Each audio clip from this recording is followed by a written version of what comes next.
जय श्रीमन नारायण। जो टिप्पणी मैं देने जा रहा हूं वह रामानुज दास श्रीमन गट्टू वेणुगोपाल स्वामी द्वारा दी गई है। अध्याय 18 मोक्ष संन्यास योग श्लोक 30। प्रवृत्तिञ्च निवृत्तिञ्च कार्याकार्ये भयाभये बन्धं मोक्षञ्च या वेत्ति बुद्धिः सा पार्थ सात्विकी। ओम। गीताचार्य श्री कृष्ण परमात्मा अर्जुन के साथ हम सभी को मोक्ष संन्यास योग सिखा रहे हैं। परमात्मा कह रहे हैं, अर्जुन, वह बुद्धि सात्विक है जो जानती है कि कौन सा कर्म भौतिक लाभ का साधन है और कौन सा कर्म मोक्ष प्राप्ति का साधन है, क्या करना है और क्या नहीं करना है। वह बुद्धि सात्विक है जिसमें शास्त्र के उल्लंघन का भय है और शास्त्र पालन करने में रुचि है, जो बंधन की वास्तविक स्थिति और मोक्ष की वास्तविक स्थिति को जानती है और जो जानती है कि क्या बंधन की ओर ले जाता है और क्या मोक्ष की ओर ले जाता है। ऐसा कहकर श्री कृष्ण परमात्मा हमें बता रहे हैं कि सात्विक मन कैसे सोचता है और व्यवहार करता है। श्री कृष्ण परमात्मा द्वारा कहे गए सात्विक मन को विकसित करने का प्रयत्न करते हुए, श्रीमन नारायण की सेवा के लिए ही सब कुछ करते हुए, श्रीमन नारायण को प्राप्त करना अपने जीवन का लक्ष्य बनाते हुए और केवल श्रीमन नारायण की शरण लेते हुए, आइए हम श्री कृष्ण परमात्मा के शब्दों को श्लोक के रूप में दोहराने का प्रयत्न करें। प्रवृत्तिञ्च निवृत्तिञ्च कार्याकार्ये भयाभये बन्धं मोक्षञ्च या वेत्ति बुद्धिः सा पार्थ सात्विकी।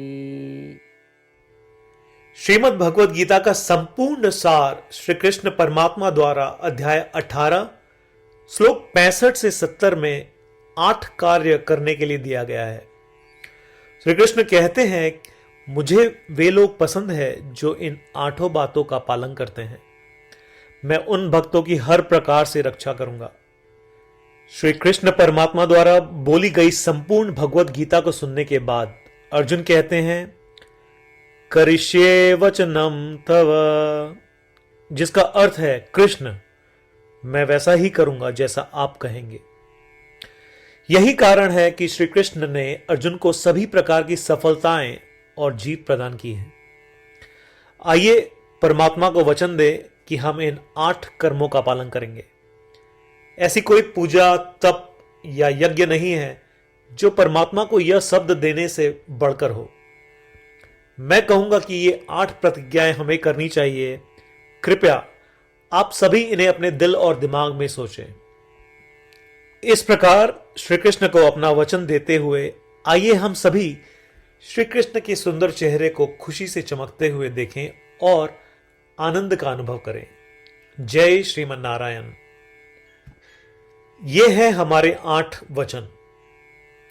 हमारा पहला वचन, हे श्रीमन नारायण, जैसा आपने निर्देश दिया मैं हमेशा आपका ध्यान करूंगा और आपके बारे में सोचूंगा। हमारा दूसरा वचन, हे श्रीमन नारायण, जैसा कि आपने सलाह दी मैं हमेशा आपका भक्त रहूंगा। हमारा तीसरा वचन, हे श्रीमन नारायण, मैं अपने सभी कार्य आपकी सेवा के रूप में और आपकी संतुष्टि के लिए करूंगा।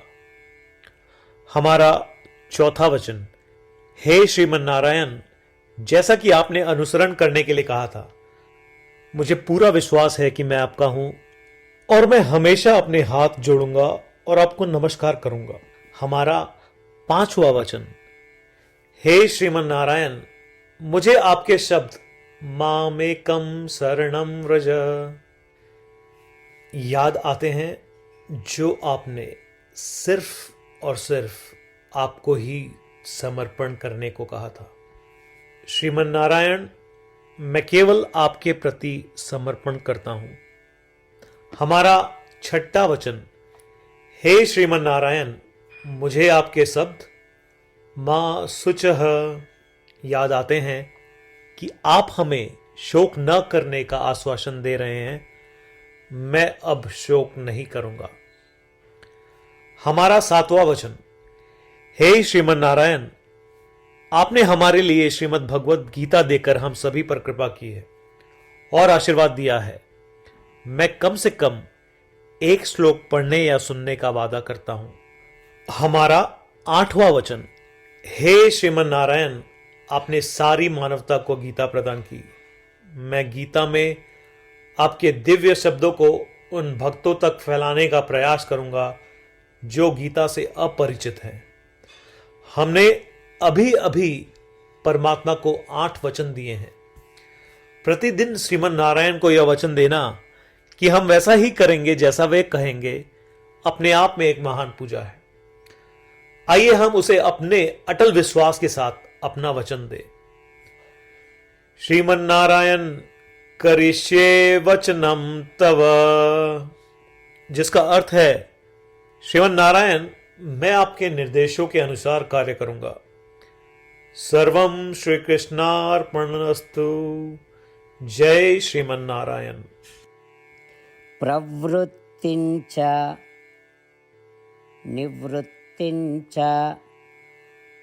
कार्याकार्ये भयाभये बन्धं मोक्षञ्च या वेत्ति बुद्धिः सा पार्थ सात्विकी। ओम। प्रवृत्तिञ्च निवृत्तिञ्च कार्याकार्ये भयाभये बन्धं मोक्षञ्च या वेत्ति बुद्धिः सा पार्थ सात्विकी।